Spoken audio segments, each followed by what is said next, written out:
man's confidence with body shots, as well as taking away his energy. And everybody. Tremendous right hand shot by Canelo. I'm sorry. You sap a man's confidence with body shots, as well as taking away his energy. And everybody. Tremendous right hand shot by Canelo.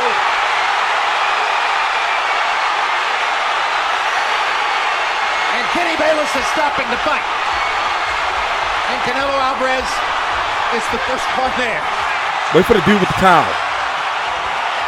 Canelo Alvarez may have knocked Khan cold with that shot. He did. The danger from a shot like that is not only the punch on the chin that short-circuited Khan's legs, it's the fact that the back of his head smacks off the canvas, which is the cause for concern. How can you not be knocked out? A spectacular knockout with that is stopping the fight. How can you be knocked out cold with your eyes still open? Now, no matter what, even if it is because he gets knocked out, Amir Khan is still a very good and marketable fighter. So, let's stop it right there. Let's stop it right there because it was his last fight in May of, 2015, correct? But let's stop. Wait, when was that? That was May of 2015, right? No, May of 2016. Okay, so almost a 2-year layoff. By the time he gets back in the ring, it'll be either 2 years or close to 2 years. But Amir Khan did this on his social media earlier today. My career and everything else. How's it going, guys? I'm here in London. Got a press conference tomorrow talking about my career and everything else. It's all going to be revealed tomorrow, guys. Make sure you tune in at 12 o'clock. Okay, so there's some type of secret or something going on where Amir Khan is saying tomorrow, January the 10th, right now it's January the 9th, he's going to have some type of press conference to reveal his plans. About 10 days ago was when he said he was going to have a major announcement to make. I noticed yesterday, Frank Warren, BT Sport, Frank Warren was supposed to have a press conference yesterday, but they didn't have the press conference. They postponed it, and they didn't give a reason why. So you have also a lot of people saying that he could be going with Matchroom. Now if he goes with Matchroom, that would make you think, okay, well, then we're finally going to see Amir Khan versus Kell Brook.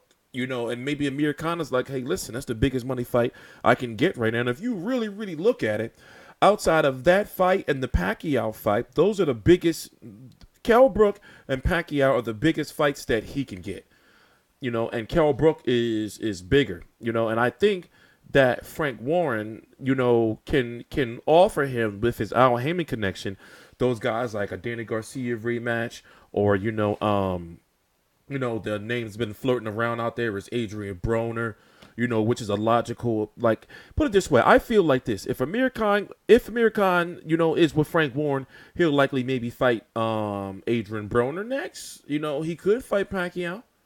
But what about if he goes with Eddie Hearn? Then that's going to answer a lot of questions for us and make me wonder, like, well, is he another fighter that's likely not going to be with Al Haymon anymore?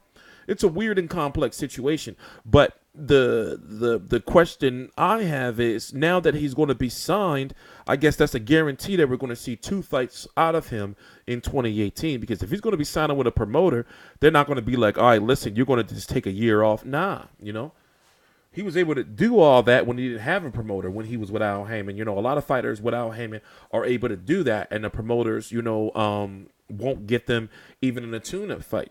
Also, the question we have is if he's going to be fighting a tune-up or a known name. Adrien Broner is back in camp, or some type of camp. And as you can see, he's huge. This is what he put on his social media yesterday. I ain't got a date yet, but I ain't about to rush into no more fights unprepared. Shit just don't work that way. That's how I lost in the Porter fight and the Mikey fight. I rushed my camps and my man enough to own up. He was supposed to say, and I am man enough to own up to my fuck ups. But I ain't taking shit for granted no more. I'll be at 100% for my next fight, no matter if it's against Omar Figueroa or Amir Khan or anybody else who want to fight me at Showtime Boxing. I'm sorry, Steven Espinoza. I know you and Al got real good plans for me, and I promise you those plans are still available, and I will show you this next fight. So let's get this money and run these numbers up. Return of the Can Man. Fuck AB. So yes, we've been hearing that that Broner was in the mix to fight Omar Figueroa, and people were like, man, that's all wrong for him because Omar Figueroa throws way too many punches. You know, we've noticed that with Adrien Broner, a lot of fighters beat him off of punch activity. You know, also he did some old, I'm not even going to show it on here, I can show it, but he pulled like some type of larvae out of his feet. Man, he got to take care of his feet. No bullshit. He pulled some type of, I don't know what it was.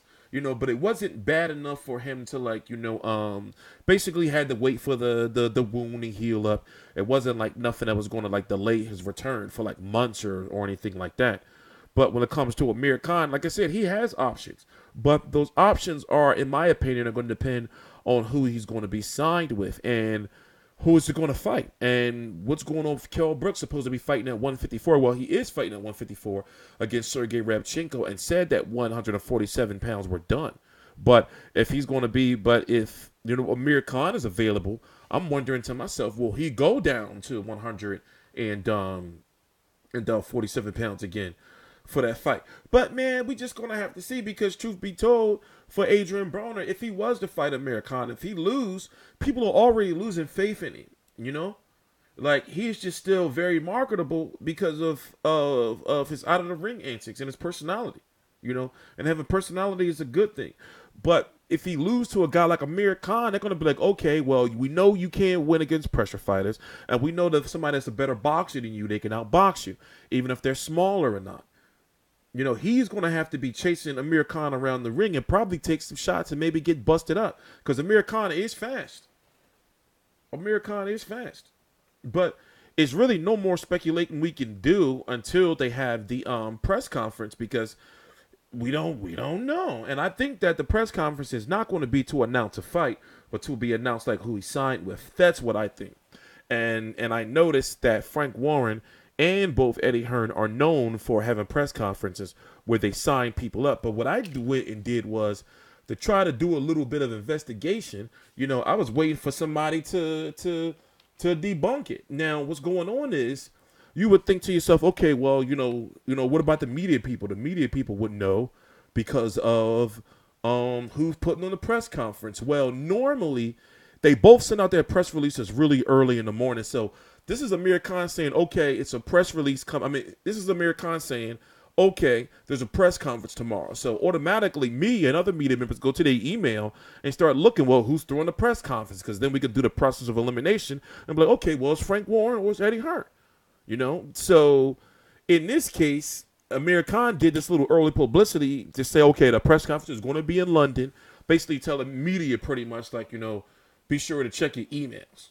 So that's what we're waiting for. We're going to be in the building, and we already secured that. Well, we're on call, basically, just like everybody else. You know, and Frank Warren just put out, you know, this big news of Frampton versus Donaire being official. And as I said about the fact that they were supposed to have a press conference yesterday, and it just was canceled abruptly or postponed. I'm just wondering. And you would think that one of these guys, right, either Frank Warren or Eddie Hearn, would just come out and say and shit on the other person's parade and be like, nah, it's not us that signed him, you know? So it's crazy. And also, Sky Sports Matchroom has signed a new deal with Sky Sports. You know, Eddie Hearn retweeted that today and put that story out there. But, you know, people have been saying that they don't know if it's just for boxing or for the other things that Matchroom does, like what, snooker and cricket and, you know, fishing and all that. Well, whatever the case may be, you know, only time will tell. You know, but in my opinion, I think, you know, that it's going to be Frank Warren. We'll see tomorrow, because I'm going to be here. We're going to do a video on it. I'm TstreeT Controversy. This is TstreeT Controversy Live. Please subscribe.